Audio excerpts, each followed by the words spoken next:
Yes, we are live now. I have pasted the YouTube link in the chat and I have also pinned it.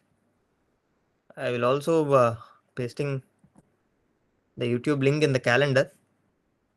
You can rewatch this session later. All right, so let's begin and let's try to cover week 6 completely today because week 6 is all about applications of derivatives. So week 5 we have introduced you guys to derivatives and the rules of derivatives, and we started with applications like how do you do linear approximations and quadratic approximations using derivatives. And then in week 6, we are going to see the complete applications, different fields where these derivatives are being used. And one of the first and foremost was identifying the local maximas or the local minimas of any function. Right. So we all know a function is a mapping from one set to another set, right? And we represent a function like f of x, where x is the input and f of x being the output. This output is this set and input comes from the domain, right? So we all know that. And if you plot this function,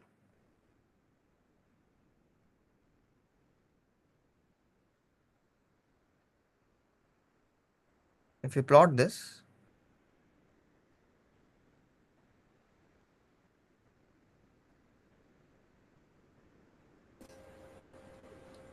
Sorry, excuse me. yes, I am sorry to say this. Your page, your screen is too small to look at it. too small to, To look at it, sir. I can't see it clearly. can you just pin this thing? Is it pinned? Your You can screen, pin. sir.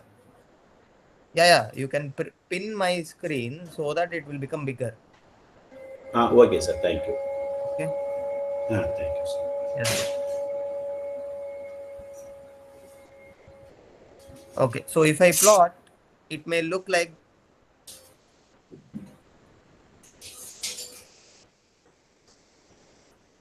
this.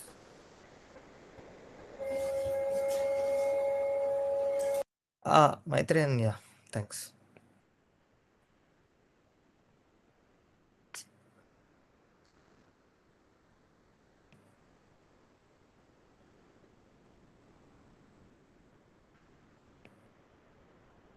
It might look like this.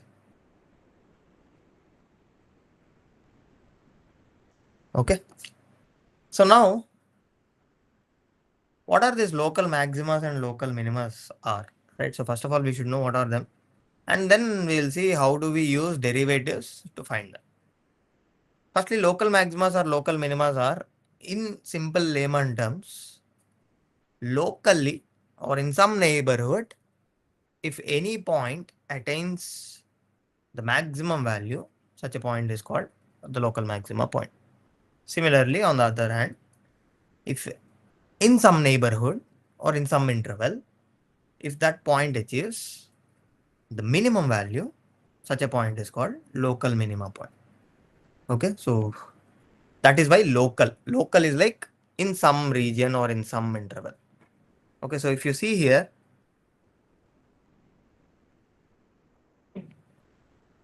if you see this interval or this interval, some smaller interval around this point.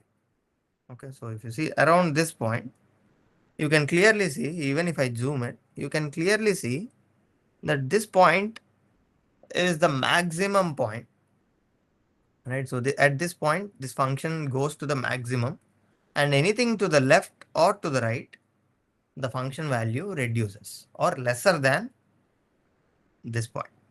So this point is called a local maxima. Okay, so mathematically, this is how we write. So if you call this point as x1, some point x1, and this is f of x1,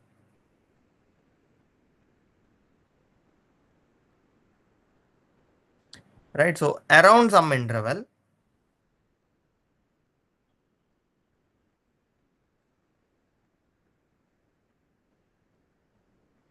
so around x1. So around x1, I mean mathematically, I am meaning that x1 minus some epsilon to x1 plus some epsilon interval. So something like this interval. Okay. So this one will be x1 minus epsilon. Epsilon is some small value. X1 plus epsilon. Okay. So around or in this interval, f of x1 is greater than f of x, any other point. Right. So this is mathematical representation of local maxima. Implies x1 is a local maximum. Okay. And the maximum value is f of x1. On the other side, what are local minimas? So you see this point. If you call this point as x4, some point x4, this is f of x4. Now if you see around x4, right? So in the interval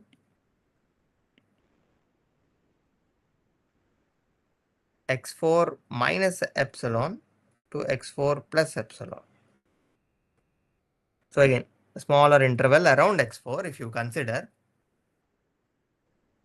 here also you can clearly see that at this point the function attains the minimum value around this small neighborhood. So locally this is attaining the minimum value. Okay, so that is called local minima value, local minima, and the value that it attains is called local minimum.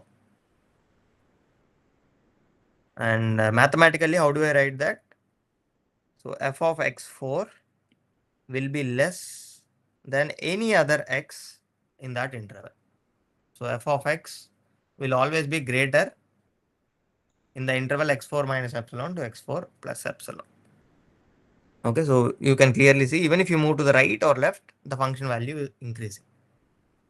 So at this point x4, it attains the minimum value. Implies x4 is a local minimum.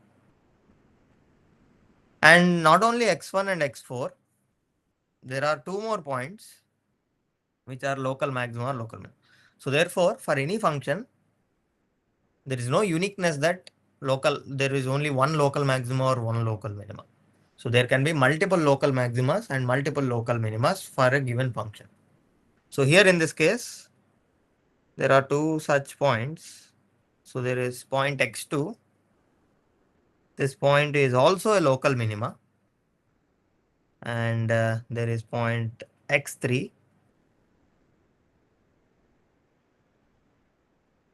which attains maximum value around a small interval. So here also in this neighborhood, in this interval, f of x3 is the maximum value. So this is f of x3, right? So therefore this is local maxima, and this is also local maxima. Similarly, this is, and this point are local minima. Okay, so these are local maximas and local minimas. But what is the connection between the derivatives and this local maxima, local minima, right? So that is the point that we are going to discuss now.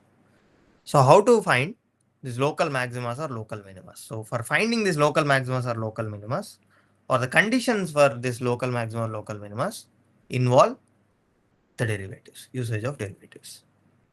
How is that? So let's look the graph once again.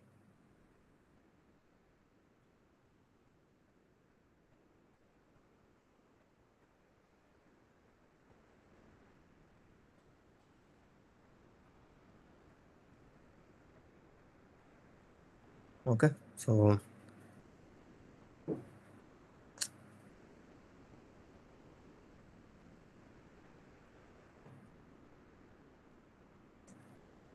okay, then leave it. So we have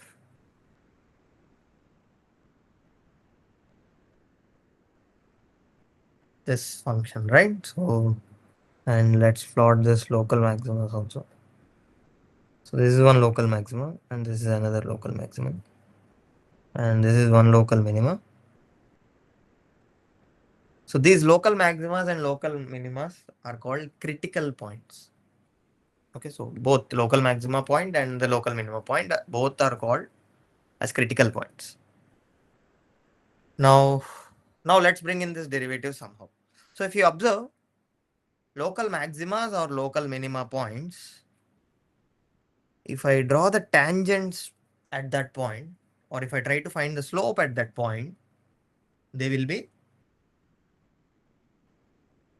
what do you think the tangent, how does the tangents look like? Parallel to x-axis. Yes. So they will be like this.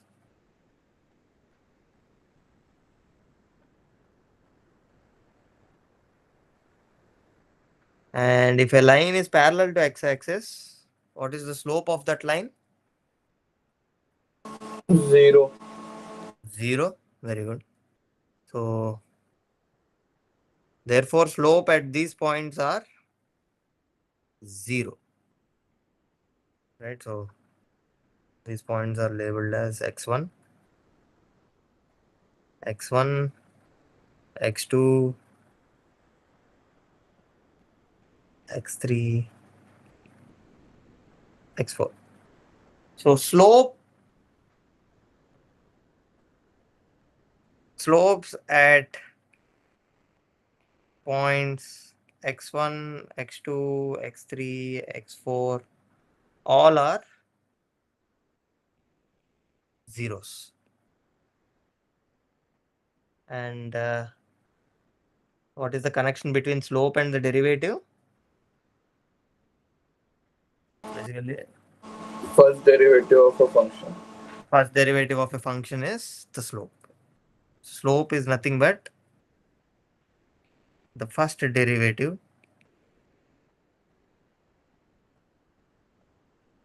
at that point. First derivative value at that point. What does this imply? This implies f first derivative at x1 is equals to 0. Not only that, if I take the derivative at x2 also it will be 0. x3 also it will be 0 and x4 also it will be 0. So the first derivative will be 0 for both local maxima and local minima. So the first condition is same for both local maxima and local minima. So for local maxima or the local minima, the first condition that the point should satisfy is its derivative should be 0. Only then it could be a local maxima or local minima, or else it won't be a local maxima or local minima. Right, so first condition is f prime of x should be 0 for local maxima, as well as f prime of x should be 0 for local minima also. Now, how do I differentiate whether it is local minima or local maxima? Right, so that's the first thing. We need to find double derivative also. Correct. So there is one more condition that we need to check to differentiate this local maxima and local minima.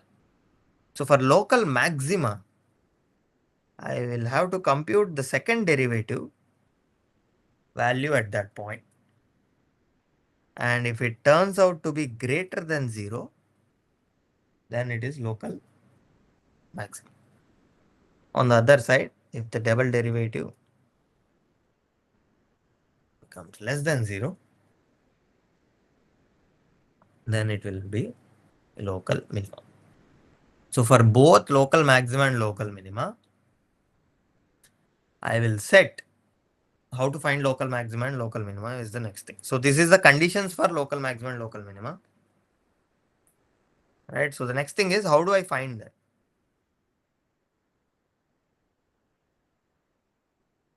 How to find the local maxima and minima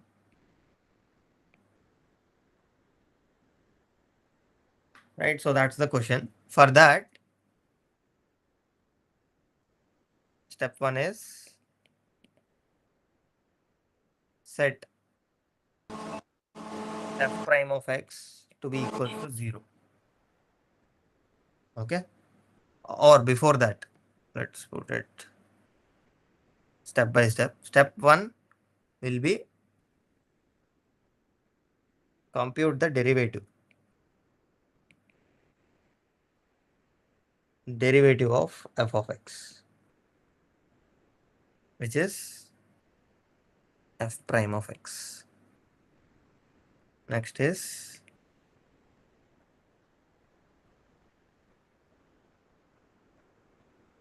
equate or set f prime of x to 0. Okay, and this will give you an equation, right? It can be quadratic equation or polynomial equation of degree n. Anything it could be actually. So you just have to set it equal to 0, and then solve for x satisfying f prime of x is equals to 0. Solve for all x.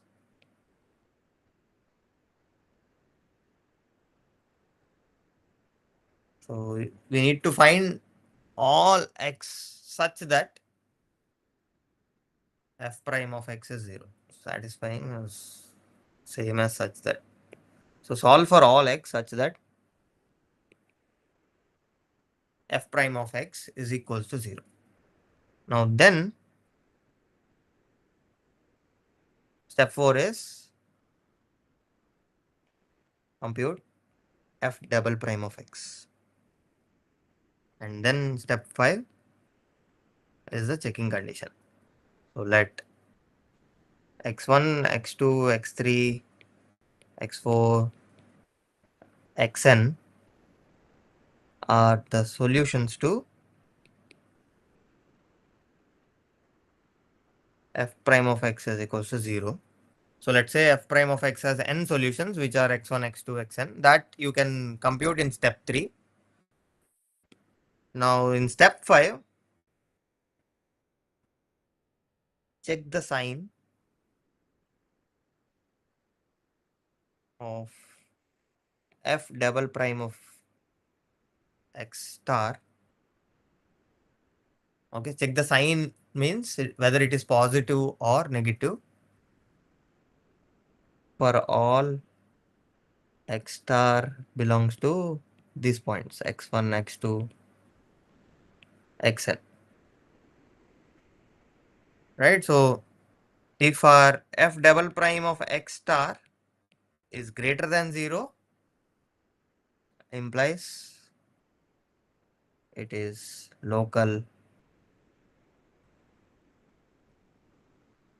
Did I give the minima होगा sir. local minima, right? Yeah. So I wrote the wrong. So double prime of x should be lesser than 0 for the local maxima. Double prime of x should be greater than for local minima. I wrote it in the reverse. So here it will be local minima, and when you check the sign for if the sign is less than 0, it will be local maximum.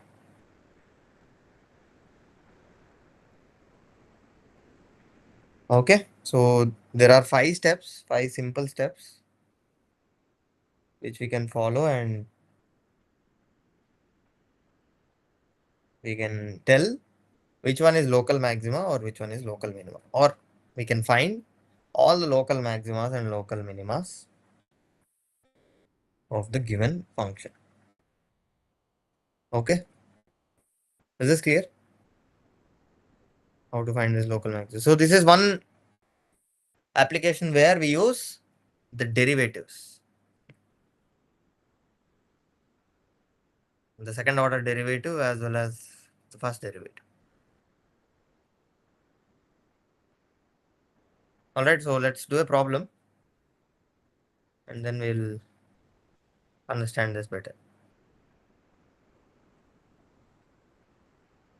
Okay, so let's do an example.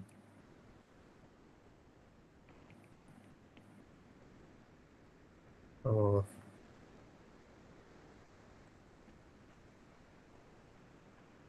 let f of x to be x plus 1 into x minus 1 into x minus 2. So let's take this and the question is find the local maxima and the minimum. Okay, so let's recall all 5 steps. Step 1 should always be computing the derivative of the given function, and step 2 set it to 0, then solve for all x such that f prime of x becomes 0, compute f double prime of x, and check the sign of all the points that satisfied f prime of x is equals to 0. If it is greater than 0, it is local minima. If it is less than 0, it is local maximum. Okay, so we'll do that.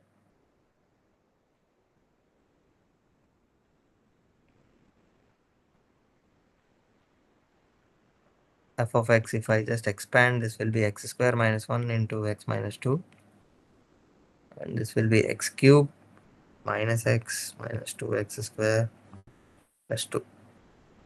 Right, so this is a 3-degree polynomial, x cube minus 2x square minus x plus 2.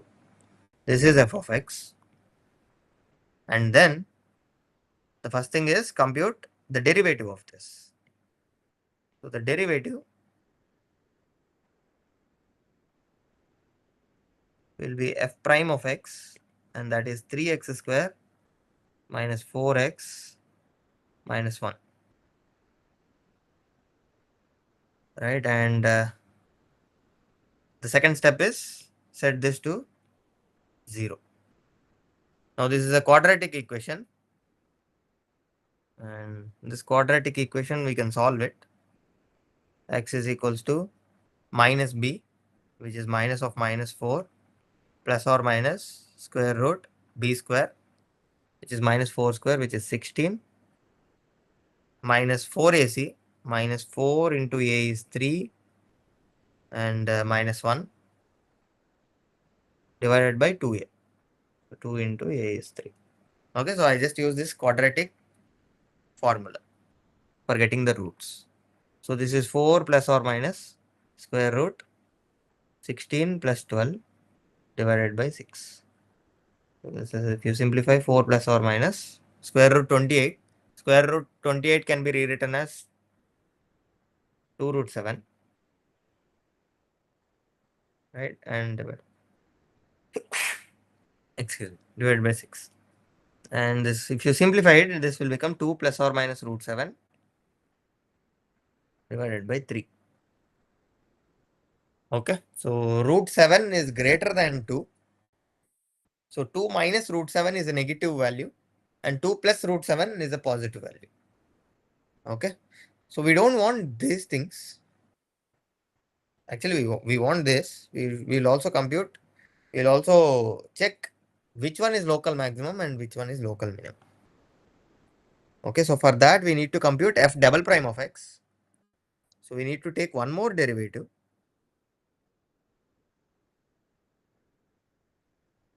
So derivative of a derivative will give me f double derivative, which is f double prime of x. And that is, if I take the derivative, it will be 6x minus 4.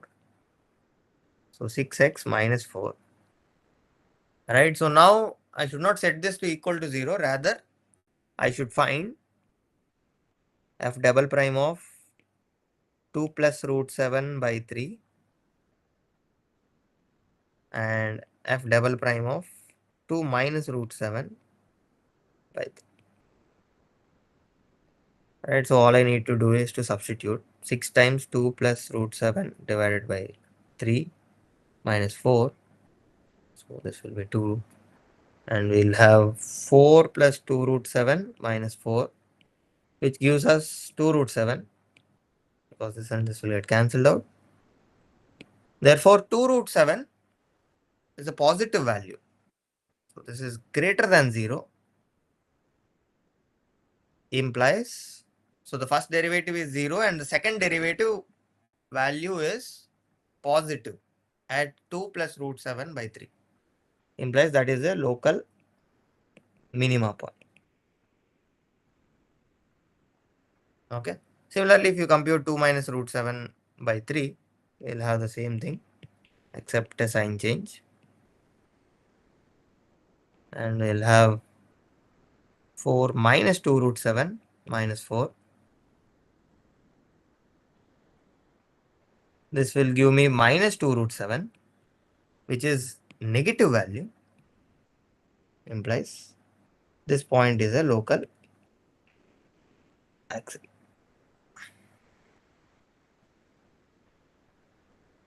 Is this clear? How to find local maximum, local minimum? So what if it becomes 0? If it becomes 0, it is called a saddle point. It is neither local minima nor local maximum. You cannot conclude. Okay, sir. Okay. So the best example is when you consider x cube, no? If you just simply consider a function f of x is equals to x cube. So the first derivative will be 3x square. And if you set this to equals to 0, we'll get x is equals to 0 is the only point. And if you compute f double prime, it will be 6x. And here f double prime of 0 will be 0. It will be exactly 0, which is neither local maxima nor local minima, which is called saddle point. If you plot it, It's also called point of inflection, right? point of Inflection, where nature of the graph changes. nature of the graph changes, correct. So it will look like this at x cube. At x is equals to 0, it will change its nature. It will still be increasing. So this point is the saddle point.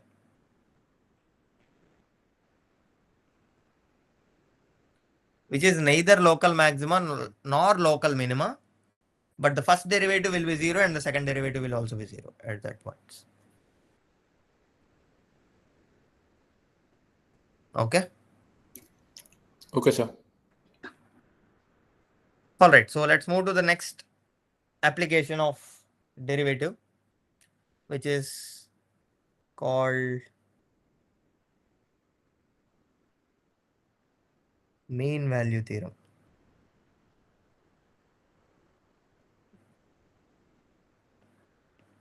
In short, this is called as MVT.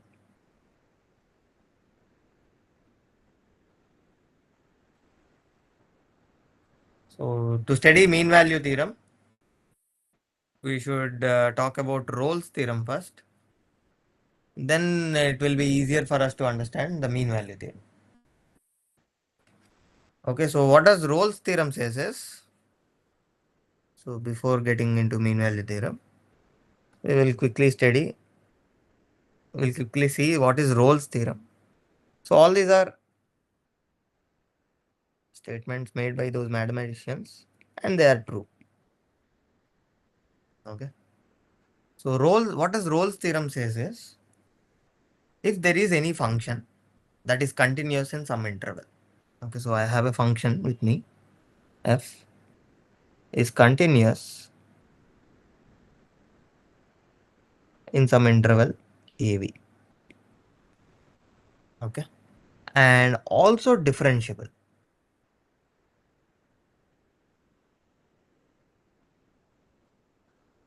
Differentiable in the interval open ab. So differentiability, we will not talk about the boundary points. So that is why we'll take an open interval. Okay. So we know that f is continuous in the interval AB and differentiable in AB. And on top of it, if we know that f of A is equals to f of B. So there are three things here which are given to us. One is f is continuous in this interval AB. That is one thing. And the second one is it is differentiable in this interval. And it is also values are equal. So f of A is equals to f of A. So these three things, if these three things are given to us, then what does Rolle's theorem say is, then there is a point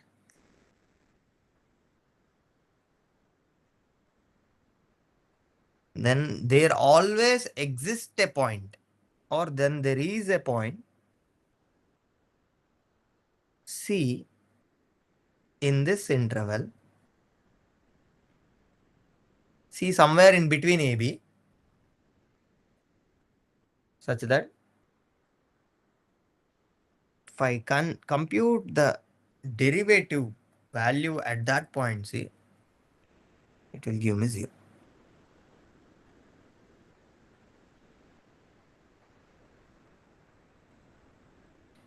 What is so special about this is there always exists a point C such that the slope is 0. Okay, and there is a proof given in the lecture also. You can go take a look at it. But in simple graphically, I will show you how this makes sense.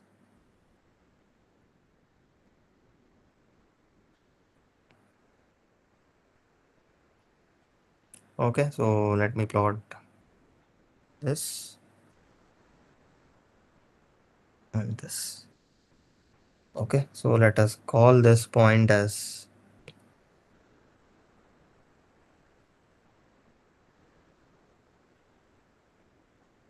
this point as A and this is B. Okay, and this is f of A and this is f of B. Both are equal. Okay. So what we know about the function is whatever the missing piece. So this missing piece is there. We don't know the exact graph, but all we know is here it is continuous. Somehow it is continuous. And it is also differentiable. It is smooth between A and B. So in simple sense, there is some line connecting these 2 points. Right? It may be connecting like this, it may be connecting like this, or it may be connecting like this. No matter how you connect, you should connect it smoothly because it is differentiable. You cannot take sharp turns like this, right? Or it won't be like this or something like that, right? Because it is given that it is differentiable. Or it won't be like here one, here one, here one, something like this, right? Or it won't be like there is no graph in between because it is given that it is continuous. It is continuous and differentiable makes sense that somehow smoothly you have to connect. So there should be a line that connects A and B. No matter how you draw like this or like this, no matter how you draw, since the function values are the same, if you are going above, you should come back below because by the time you reach B, it should be of the same level. If you go down, Again, you have to come up. If you stay like that itself, then every point in between will give you a slope 0. Right? So no matter how you join, there will always be a point C such that it is a local minima or local maxima. In other words, the first derivative is 0. Okay, made sense? But mathematical proof and all, you can quickly watch the lecture and get. This is what Rolls says. Now, what does mean value theorem says? So you can clearly see mean, right? So there is something hidden in that. So the extension of Rolls theorem is nothing but mean value theorem. So not every time we will have this extra condition. So continuous and differentiability, we can have it through the function, but we will not have this condition f of a being equals to f of b every time, right? So mean value theorem will waive off this condition. Even if you don't have this condition, we can say something about some point in between a and b. Okay, so is the Rolls theorem clear? If Rolls theorem is clear, then mean value theorem makes more sense. Yes? No? Yes, sir. Okay. So then now what does mean value theorem says is,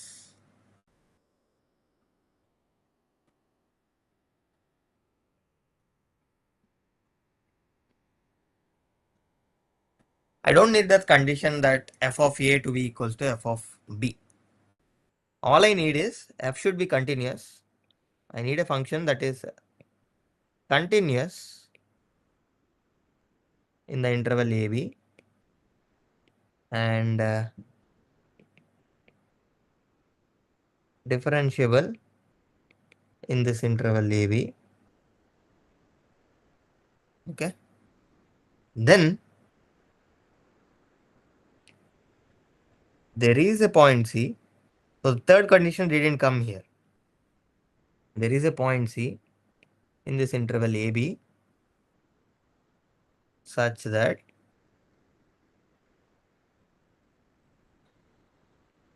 f prime of C is exactly f of B minus f of A divided by B minus C. So rise by run. Okay, so the right hand side is simply rise by run. So how can I get a sense of this graphically? Again, there is a proof for this, mathematical proof. You can go and watch the lectures. But a simple graphical way to understand this is, if I have some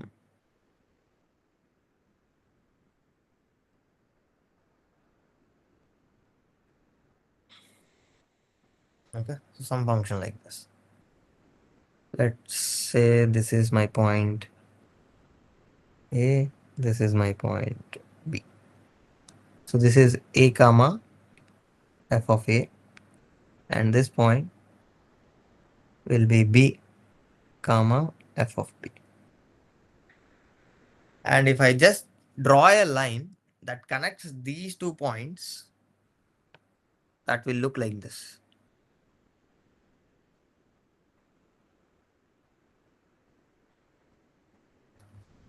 Right, so this is the line that connects these points A comma f of A and B comma f of B. And if you compute the slope of this line, so we have 2 points on the line, we can compute the slope. So what will be the slope?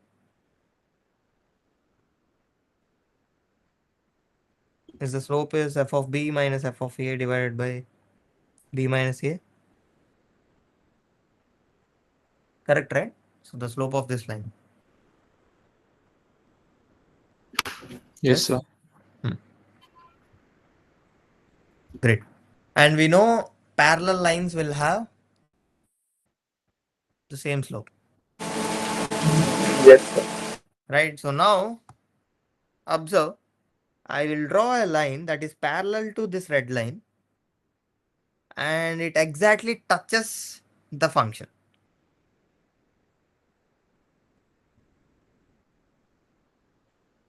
Right, so you see this blue line that is more or less parallel to this red line, but also it exactly touches, or it is just the tangent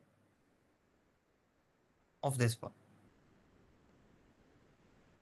Right, so at this point, if I compute the slope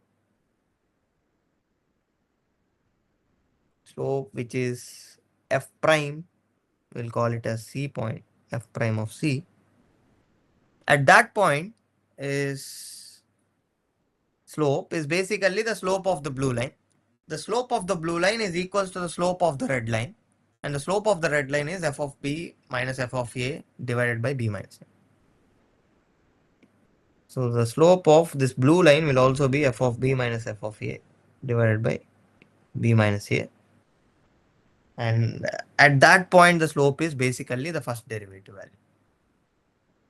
Okay. So now you can clearly see here the function values are different.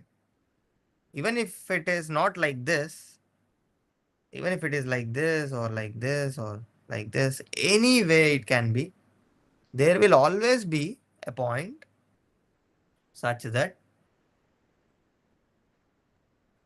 the slope at that point is exactly equals to the mean value. So this is nothing but the average value of the derivative. Right, so f of b minus f of a is basically how much the function value has raised, and b minus a is basically how much the x value has moved. Right, so you can think of it like an average derivative value, mean derivative value, and that mean derivative value is exactly equals to the derivative value of one particular point. Okay, and if you want to connect this with Rolle's theorem,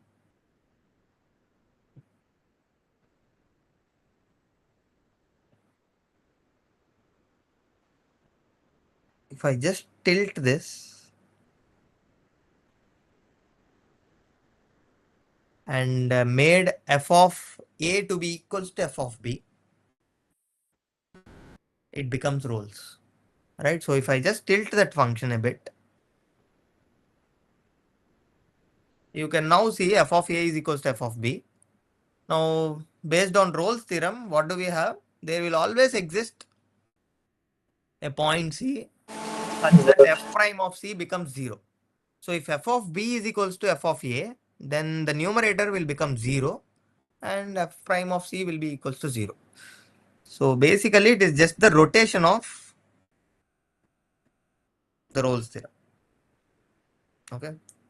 So you can get a sense from the Rolle's.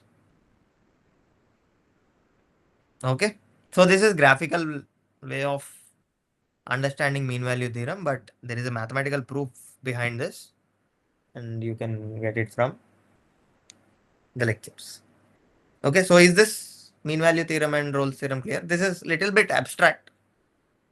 Not too many questions can be formed from this, but it is good to understand that here the derivative plays an important role.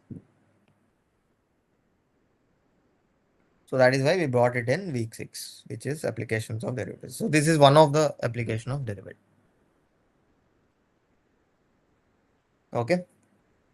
Is this clear? Shall we move on? Or shall we take some 5-minute break? Yes, sir, clear. Okay. Should we take a 5-minute break or shall we continue? We can do by the both way, whatever you think. Okay.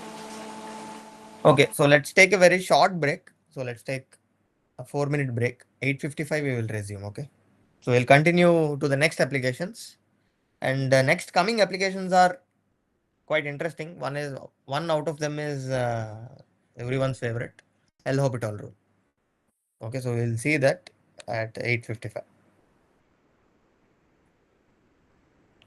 Okay. So I'll write that.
All right. So let's resume. Now we'll slightly increase the pace so that we'll cover maximum things. So the next application is identifying in which interval function increases and in which interval function decreases. So increasing and decreasing of a function. So these increasing and decreasing are called monotonic functions. Okay. So let me just directly do it with graph.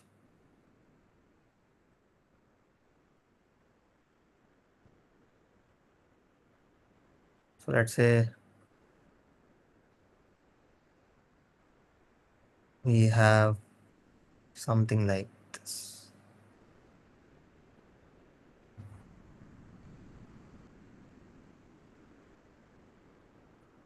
Okay. So this is a function. This is f of x and this is x. All right. So now this function is defined from minus infinite to plus infinite. But if you clearly see my f of x or the graph of this function, sometimes it is increasing slowly and sometimes it is decreasing and then again increasing, decreasing and all these things, right? So how do I determine in which interval my function is increasing and in which interval my function is decreasing. So the question is,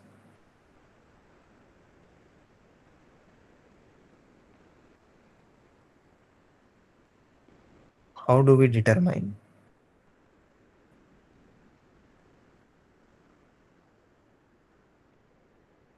increasing or decreasing for a given function? So again, since we are talking this in week 6, again there is a connection with derivatives. So how do I determine? From the graph you can clearly see. So this is increasing, and after that this is decreasing, and then this is increasing. Here it is decreasing and increasing, right? So increasing, decreasing, increasing, decreasing, increasing. So if you see the points at which the function changes its behavior from increasing to decreasing and decreasing to increasing, those points are the points that we discussed just now, which are the local minima and the local maxima. Right? So these are the points which are local minima and the local maxima. So at these points, the function actually changes its behavior. So if it is increasing till then, at the point of, at these critical points, increasing becomes decreasing and decreasing becomes increasing. And so these points are the critical points, as I mentioned.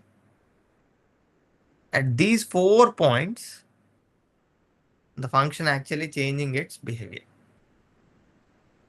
Right? So now, which interval is increasing and which interval is decreasing, or how is this connected to the derivative value that we are going to see? If you pick any point where my function is increasing, if you pick any point like this, and if you compute the slope, slope is basically the tangent if you draw, and you can clearly see that is a straight line which is in the positive direction. Right, so you pick any point in the increasing. Here also, if you pick a point like this, if I draw the tangent at that point, that line is a positive line, which implies the derivative value will be positive in the interval where my function increases. So that's the condition. So my f prime of x will be greater than 0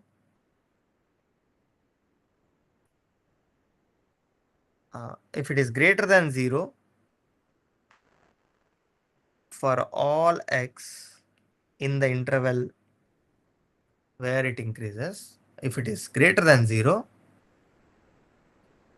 then we say f is monotonically increasing.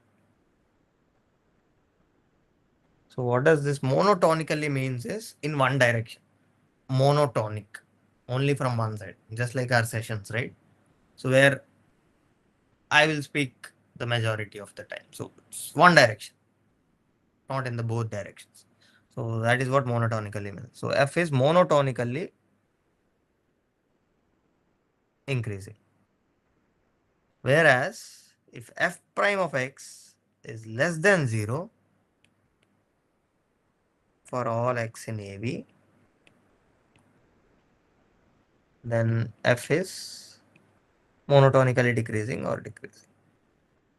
Okay, so you can mention monotonically.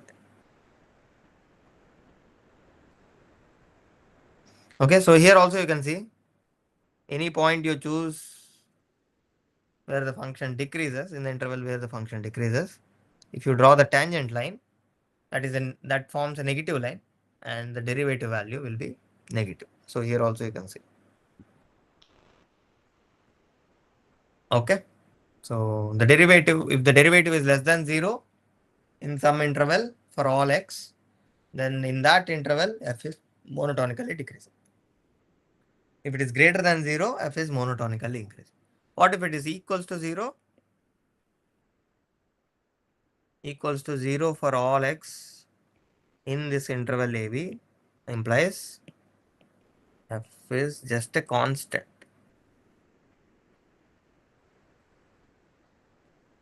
Okay. Oh. It can also be equal to, okay, at some point, at one point, not all points. At one point it can be equals to 0 and every other point it will be greater than 0. Okay, so this is how we determine the increasing and decreasing of any given function. So we'll do one example, which is quite interesting.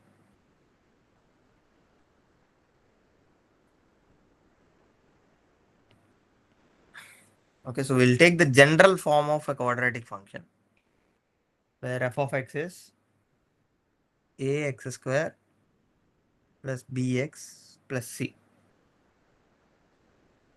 Okay, so there are two cases here. Right. So firstly, we have to check the signs of f prime of x that is there anyway. But we'll split this into two cases because if a is greater than 0, it will form an upward parabola.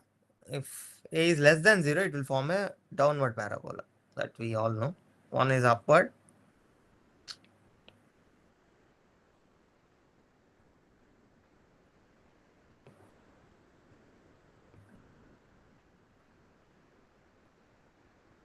One is upward. And one is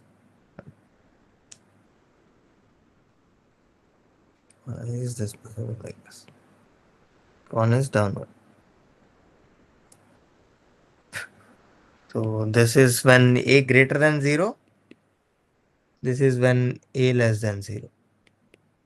Right. So when a greater than 0, you can clearly see in some interval the function is decreasing till this point and then it is increasing. On the other side, if a is less than 0, it is increasing till that point and then it is decreasing later on. And this point we have studied extensively, that is called vertex point. Right, so this point is minus b by 2a comma c minus b square by 4a. Right, so this we have studied. Right, so now here even on the other case also it is still b minus b by 2a and c minus b square by 4a. This way. So now I can clearly say from minus infinite to till this point, this is decreasing. And from this point to infinity, it is increasing. And here also, from minus infinite to till this minus b by 2a, it is increasing. And from minus b by 2a to infinity, it is decreasing. Right, so graphically, we can clearly state these things. So from minus infinite, or I will write it like a table. If a is greater than 0, a is less than 0. If a is greater than 0, in which interval it is increasing? It is increasing in the interval minus b by 2a to infinity. Whereas when a is less than 0, it is increasing from minus infinite to minus b by 2a.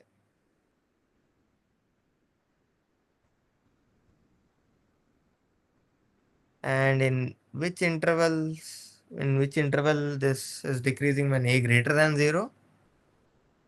And from minus infinite till minus b by 2a, it is decreasing.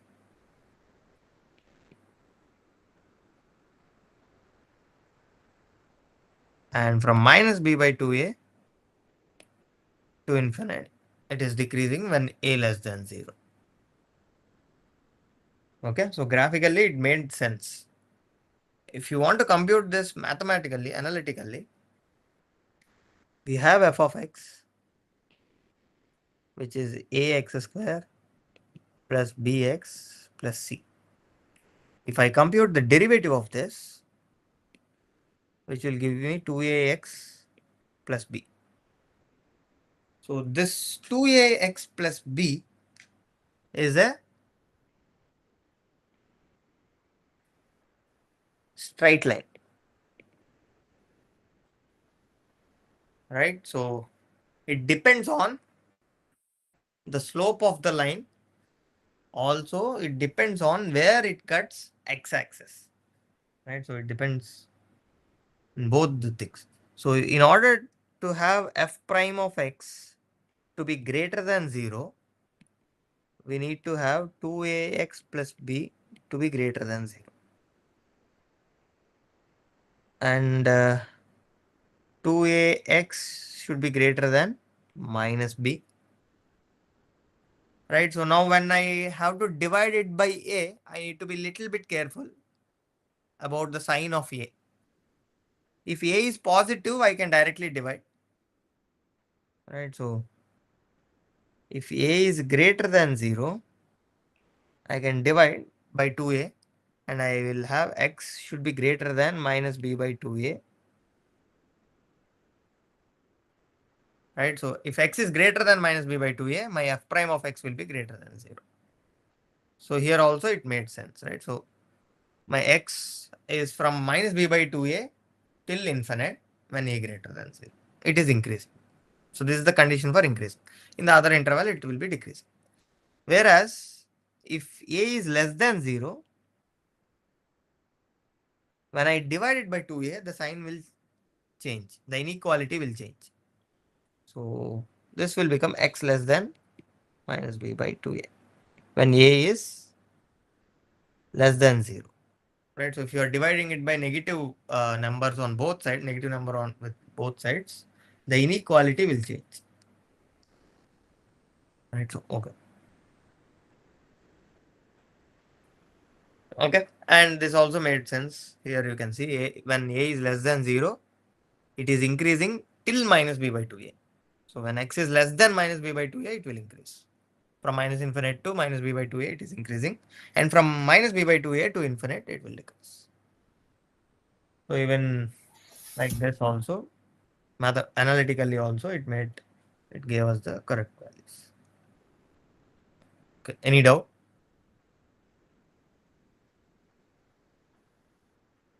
So can you please repeat once? Repeat this thing. Yes, sir. Okay. So for finding in which interval my function increasing or it is decreasing, we need to find f prime of x. Okay. So f of x is ax square plus bx plus c. So f prime of x will give me 2ax plus b, which is a straight line. Right. So now, if this is the f prime of x, if for increasing thing, so my function will increase if this f prime of x is greater than or equals to 0. So that is the condition, right? If f prime of x is greater than or equals to 0, then it is increasing.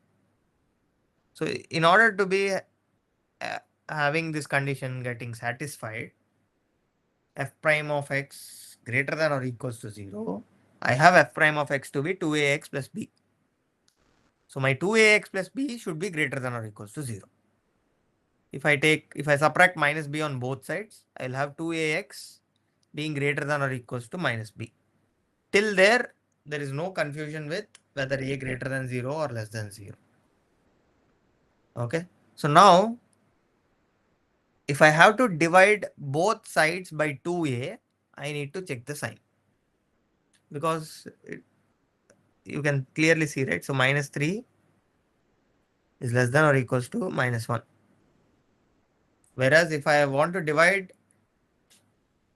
this inequality by minus 3 on both sides, if I divide by minus 3, So this will become minus 3 divided by minus 3, and this will become minus 1 by minus 3. And the left hand side will become 1, whereas the right hand side will become 1 by 3. So 1 is greater than 1 by 3. Right? So minus 3 is less than minus 1, but 1 will be greater than 1 by 3. So if when you are dividing it by a negative number, your sign will interchange. Okay, it becomes from less than to greater, or if it is greater, it will become lesser. Whereas if you divide by a positive number, so if I divide it by 3 on both sides, so minus 3 divided by 3 and minus 1 divided by 3. So you can see this will become minus 1, this will still be minus 1 by 3. You see minus 1 is still less than minus 1 by 3. So there is no sign change. So if you divide by a positive number, there will not be any sign change. If you divide by a negative number, there will be a sign change. So that is why when you are dividing it by 2a, you should be careful about the sign of a.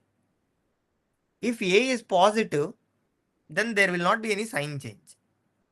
Right? So I can divide by 2a, and all I need to have is, if my x is greater than or equals to minus b by 2a, my function will be increasing.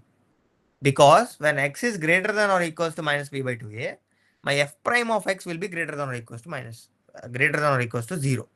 If my f prime of x is greater than or equals to 0, my function is increasing in that interval. That's the condition. Okay.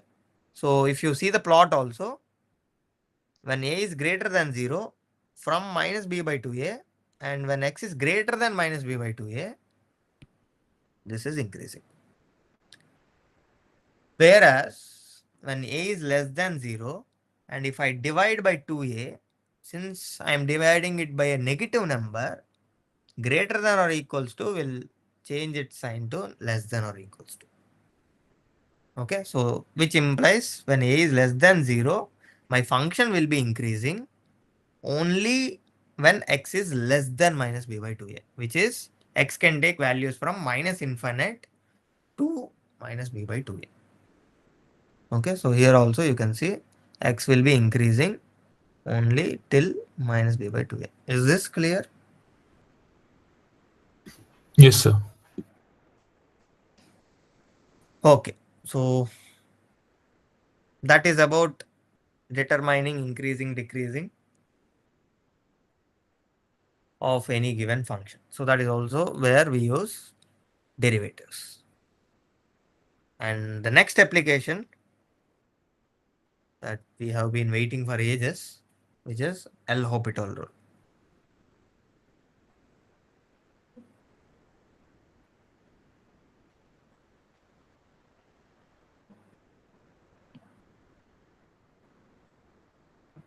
Here also we will use the derivatives. Okay. So where we will use this? Sometimes if we were trying to compute the limit of a rational function, something like f of x divided by g of x, where f of x and g of x are continuous functions, but still when x approaches to c, f of x can have a root at c and g of x can also have a root at c, right? And in that case, this will result as 0 by 0. Yeah, may result in indeterminate form.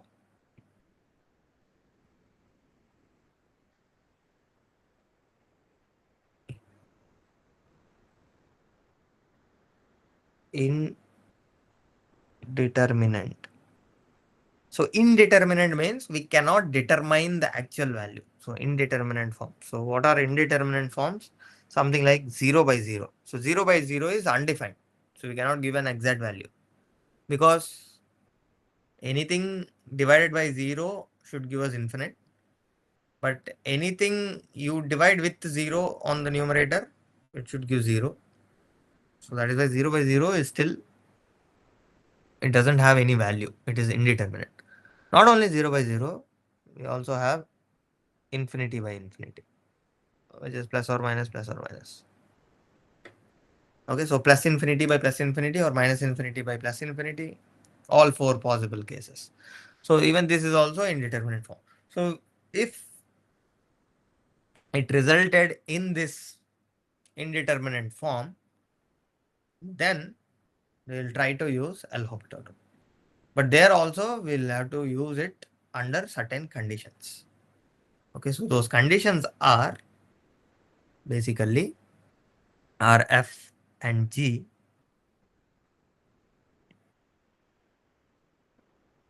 must be differentiable, first of all. Differentiable around this point C. So we are interested at point C, right? So we are interested to compute the limit at C.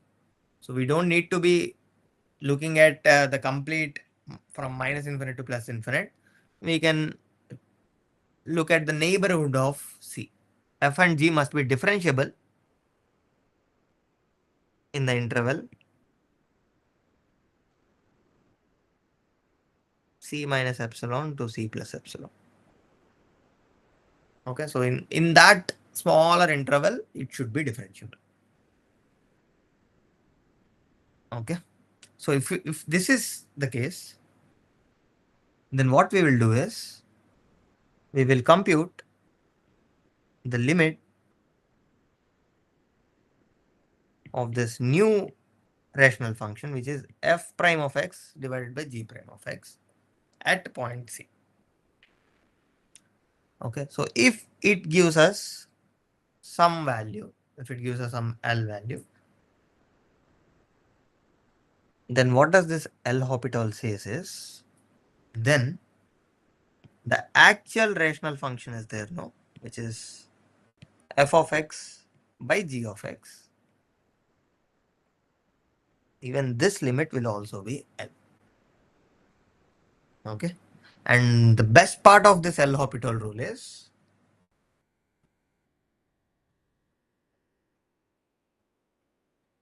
we can use this repeatedly. Okay, so even if the first derivative's rational function, which is this, turns out to be an indeterminate form, which is again giving you 0 by 0 or infinity by infinity, you can take the double derivatives, which is f double prime of x and g double prime of x, subject to the condition that f and g should be twice differentiable in that interval. That's it. So you can do this repeatedly till you get a determinant value for the limit. And once you get the determinant value, that will be equals to the actual rational function's limit value. Okay, but you should be really careful when you use this. You cannot use L'Hopital rule if the earlier one gives you a determinant value.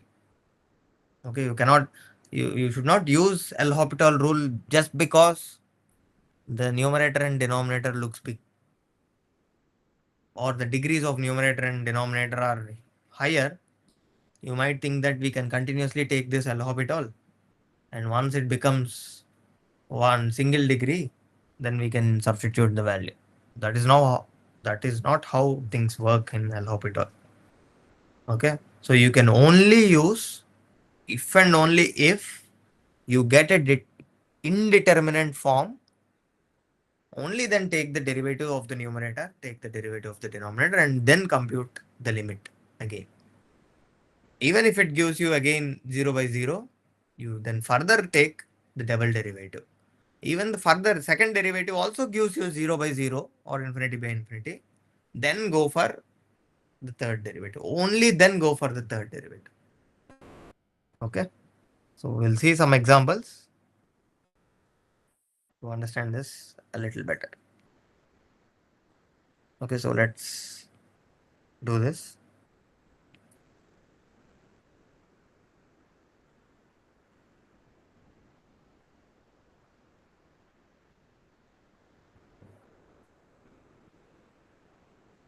Okay, so let's consider this function now. If I substitute 1 and see, I'll have 1 square minus 5 into 1 plus 4 divided by 1 square minus 1. So the numerator will give me 0 and the denominator will give me 0.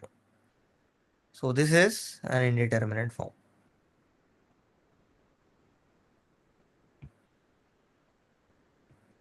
Okay. So now, once I got this as indeterminate form, I can use L'Hopital.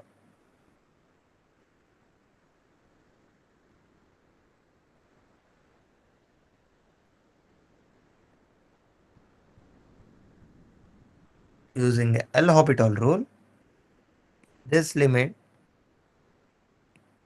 will turn out to be 2x. So I have to take the derivative of the numerator, 2x minus 5 divided by 2x.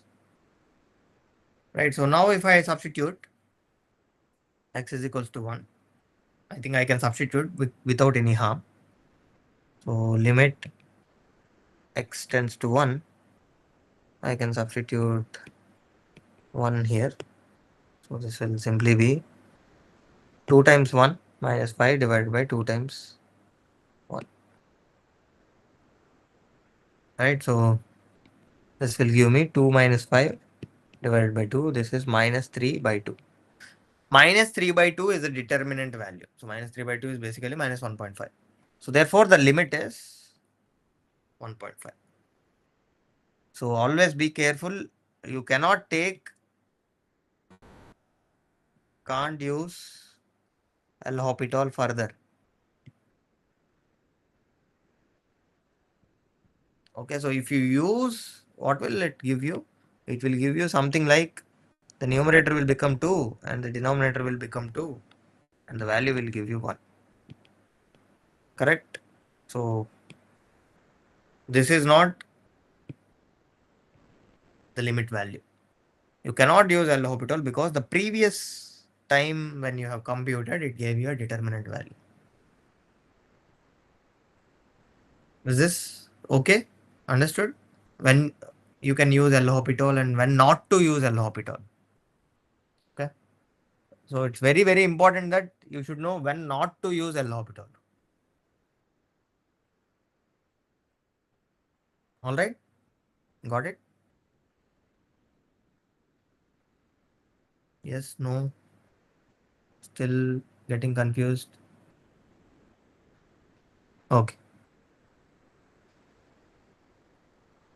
All right. So that is one place where we used the derivatives. Right. So we have used derivatives and you can use not only the first derivatives, as long as it is giving you 0 by 0, you can use indefinitely. So you can compute higher derivatives. Okay, so the next application that we are going to see is the Taylor's theorem. But before that, we'll have to talk about the inverse functions and their derivatives. Okay, so far we have been discussing the functions and their derivatives. And some functions will have inverses to them. We'll see what is an inverse of a function mean. And then we'll see how to find that inverse. And once after finding the inverse, we can compute the derivatives of those inverse functions. Okay, so that is also we are going to see. And with that, I think we can close today's session. Tomorrow also we have a session. And in that we'll see extensively this Taylor's theorem. Okay, so Taylor's theorem needs some time to understand it because there will be approximations, there will be bounds on the errors. Okay, so there are different degrees of approximations, and given the degrees of approximations, there will be different bounds for errors. Okay, so those things we'll see tomorrow. Okay, so let's talk about inverse functions a bit. So far, is this okay? You got all the applications that we have discussed today? Is it clear? Or any doubts or anything you can ask me, or else we'll start discussing inverse function. All right. So let's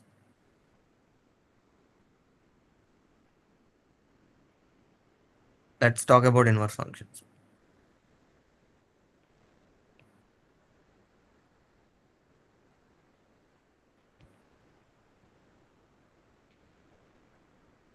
It's basically inverse of a function. So, or inverse function. So what does this inverse function mean is, so if I have a function, let's say from some D to some codomain C, okay, and this function is said to be invertible, or is said to have an inverse, is said to be invertible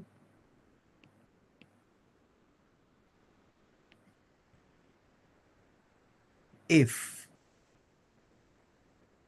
there exists a function, if there exists a function g from the C to D such that we have seen the composition of functions, right? So g of f of x gives me x for all this x belongs to D. And not only this, so this is just one condition, and there is AND. Okay. And the second condition is f circle g or f of g of x should also give me x for all x belongs to C. Okay, so the composition of these two functions should always result in x, no matter in which way I compose them. Okay, and this g is called the inverse of f. This function g is called the inverse of f. And not only that, this g is unique. So give me a function which is invertible.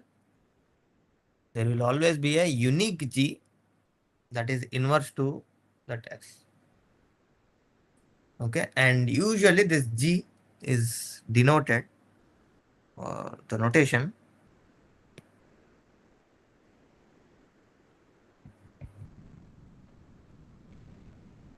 for this inverse is f inverse.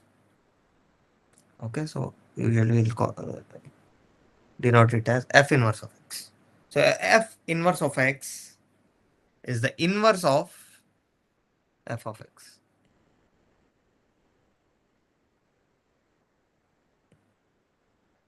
And a strong note that f inverse of x doesn't mean that it is 1 by f of x. Okay, so this is a small misconception which will happen for most of the students. But f inverse of x is not 1 by f of x. So f inverse of x is the inverse, where it satisfies these conditions. Okay, so you cannot simply write 1 by f of x. And yeah, so there are some properties for this, which is good to know. I will discuss the important one. One is, if I take the inverse of inverse, it will give me the original function. which is like F inverse of inverse will give us F. And if F is monotonic, as I said, monotonic is like if it is just increasing or decreasing, then definitely F is invertible. If F is monotonically increasing or decreasing, either one of them, not both, decreasing, then F is invertible.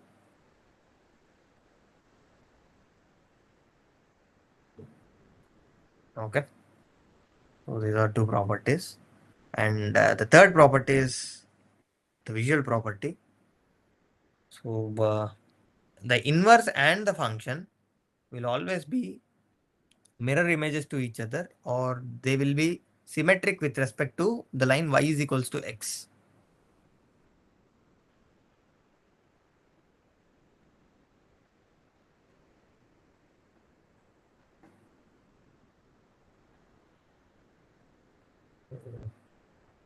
So we know the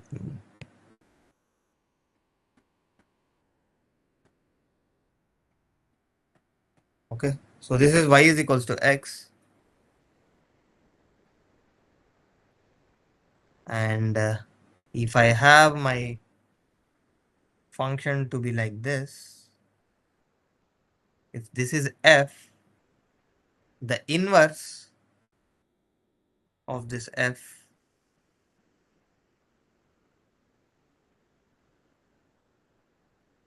will look like this. So it will be symmetric with respect to the line y is equals to x. So this is f inverse. Okay, so this is also another property. Okay, so these are some properties that we should know. So this is what inverse of a function mean. Okay, so the next thing is how do we compute these inverses? Okay, so if we'll see that.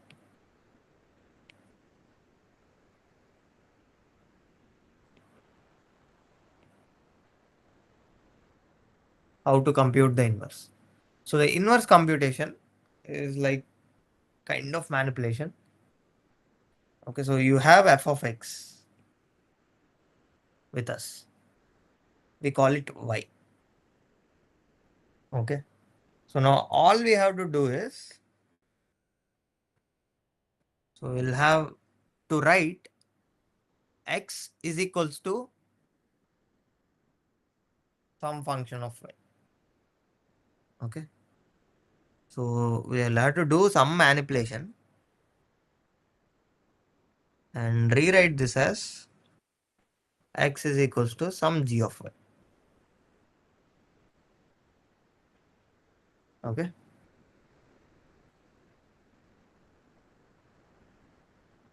and this g of y will be the inverse.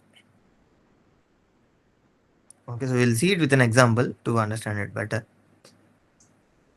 So this is the intermediate steps. Okay, so we'll see how to work this out, but ultimate goal is we'll write x on another side. So for example,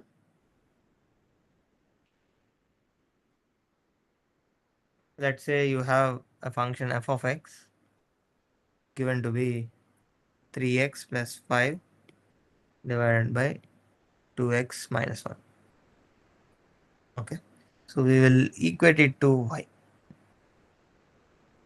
Okay, another variable. So now write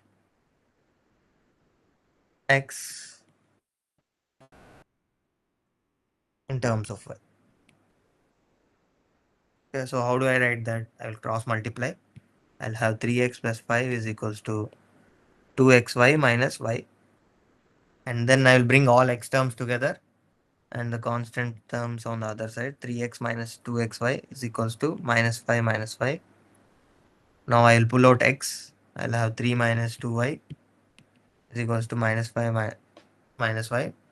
Now x is equals to minus 5 minus y divided by 3 minus 2. Now this is some function of y, right? So you call it g of y. So g of y is this. If I write it g of x, that will simply be minus 5 minus x, 3 minus 2x. So y is just a variable that we bought to compute the inverse. We'll rewrite everything in terms of x now.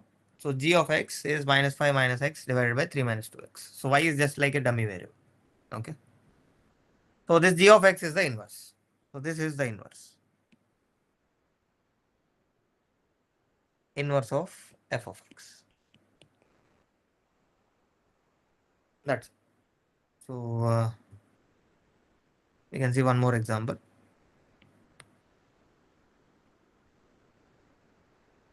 Something like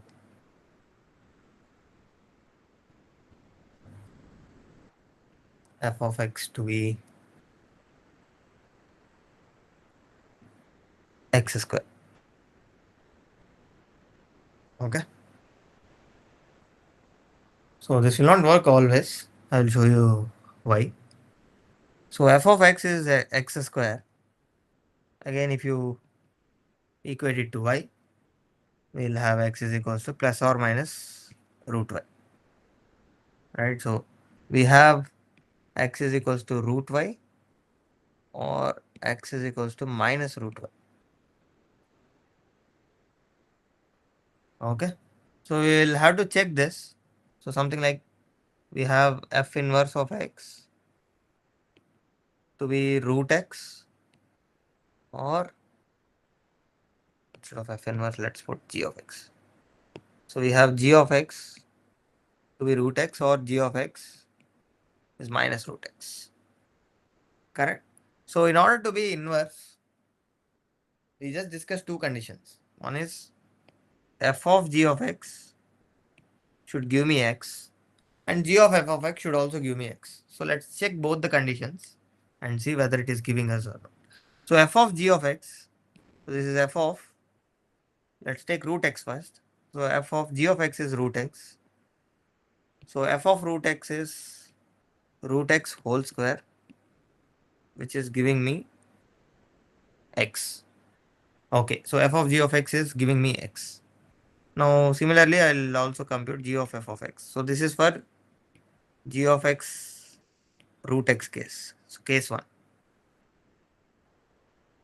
And this is g of f of x is x square, and g of x square is square root x square. This will give me square root. Square root and x square will get cancelled out. This will give me mod x.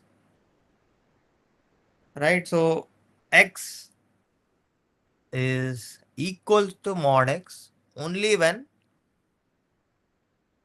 so these two are equals to x if and only if x is greater than 0. Right, so if x is greater than 0, mod x will be x. Therefore, g of f of x is also x and f of g of x is also x, which implies g of x is equals to square root x will be a inverse function of the function f of x is equals to x square. But here we didn't mention anything about x being greater than 0 or less than 0. So therefore, you can see that even though f of g of x gave me x, g of f of x gives us mod x, which implies that g of x being root x is not an inverse to x square. If I had given f of x is equals to x square and also x greater than 0, then this mod x will also be x, and this will imply square root x is an inverse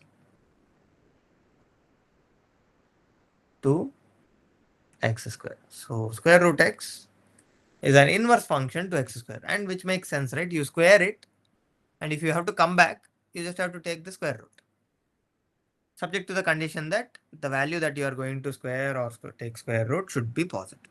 That's it. If you take the second case, no, second case is straight away, it will not satisfy for any x at all. So the second case is my inverse being minus root x. So we'll check this also and we'll get better picture. So f of g of x is basically f of g of x is minus root x. So f of minus root x is function f is basically taking square. So minus root x whole square. This will give me x. And g of f of x is basically g of x square. And this will give me minus square root of x square. Correct? And this will give me minus mod x. Right? So here also, if you see x and we have minus mod x, if x is greater than 0, then mod x will be x and this will give us minus x. Implies this is not an inverse.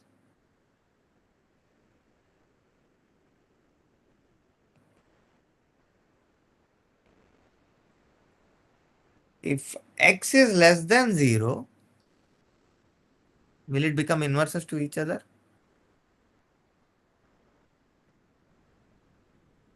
Anybody? Is this x greater than 0 case clear? If x is greater than 0, square root x is the inverse. And minus square root x will not be the inverse because g of f of x gives me minus x. Now it's like an exercise to you guys. What if I consider x less than 0? Yes. Okay, so you try it out and if you get it, please, you can post it in the G space or discourse or discussion forum. Okay, so the question is, when x less than 0, what is the inverse of?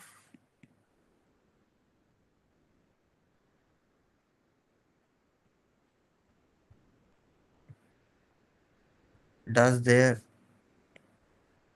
exist an inverse?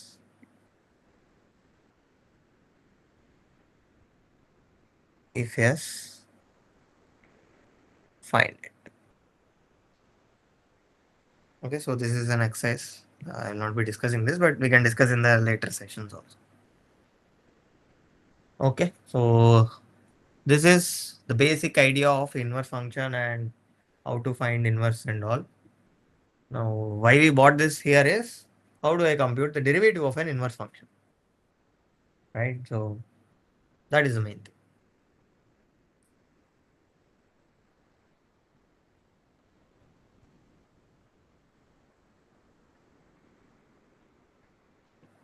So derivative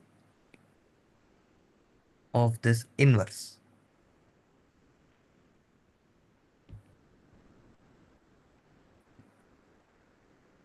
Okay, so for that we'll have to do some setup.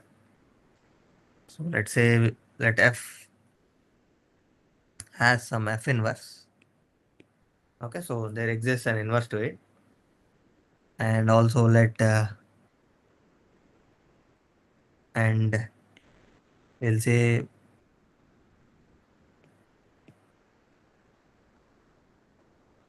some y naught is equals to f of x naught. Okay, so f of x naught gives me y naught. At this point x naught, the function value is y naught. And also we need these things. If f is differentiable,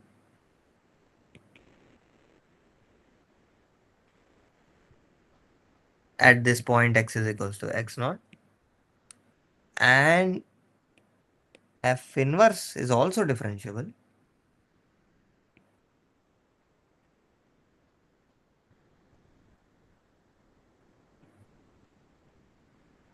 Differentiable at y naught. Okay, so at x naught f is differentiable, at y naught f inverse is differentiable. Then what we have is f inverse derivative at y naught is actually 1 by f's derivative at x. Again, proof is also really simple. you can use the idea of, you consider f of f inverse or f inverse of f of x. We know that that is x for all x, right? So from there you take the derivative on both sides, and using the chain rule, you'll get to the solution, right? So I think it's just 2 lines. You can try it out. So you differentiate on both sides. That's the hint.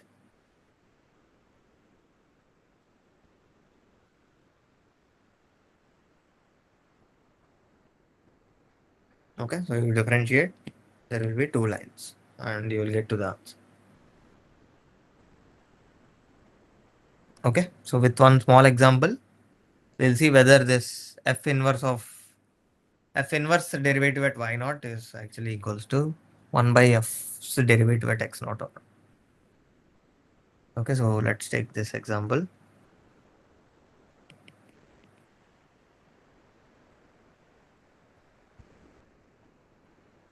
So let's consider that nice example. F of x is equals to x square when x greater than 0. So if x is x square and x greater than 0, I know the inverse. Inverse is square root x. Right? So let's compute.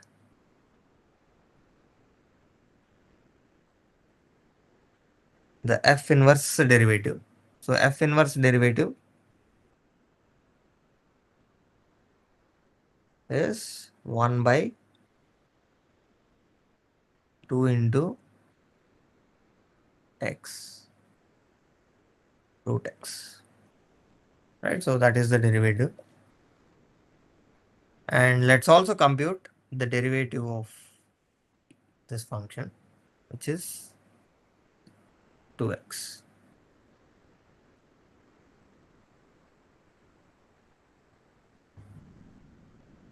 Right? So now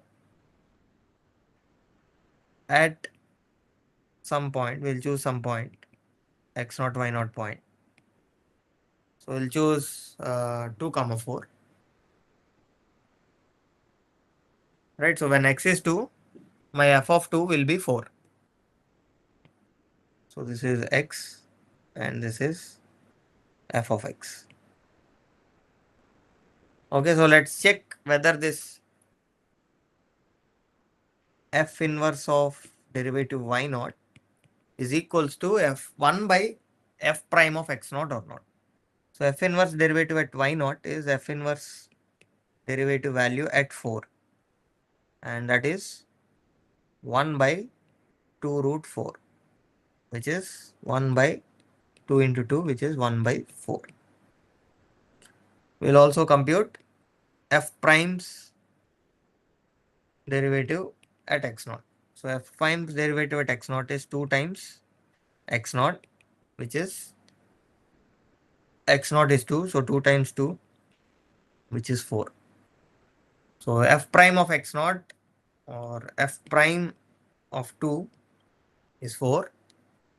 F inverse derivative at y naught is 1 by 4, which implies that f inverse derivative at y naught is basically 1 by f's derivative at x. Okay, so you don't have to compute f inverse derivative at that point. It is sufficient to compute f's derivative at x and take 1 by of it, which will give you the f inverse derivative. So sometimes it will be difficult to compute the inverse and taking the derivative. Rather than that, you can use the idea of this theorem that we just discussed. Okay, so with that, we'll end our session here. So in the next session, as I said, tomorrow, we will discuss the most important concept of week 6, which is Taylor's theorem, Taylor's approximation. And on Tuesday, we have one more session on week 6, where we will do a lot of problems which involves all these concepts. All right. So any doubts you can ask, or else we can end it.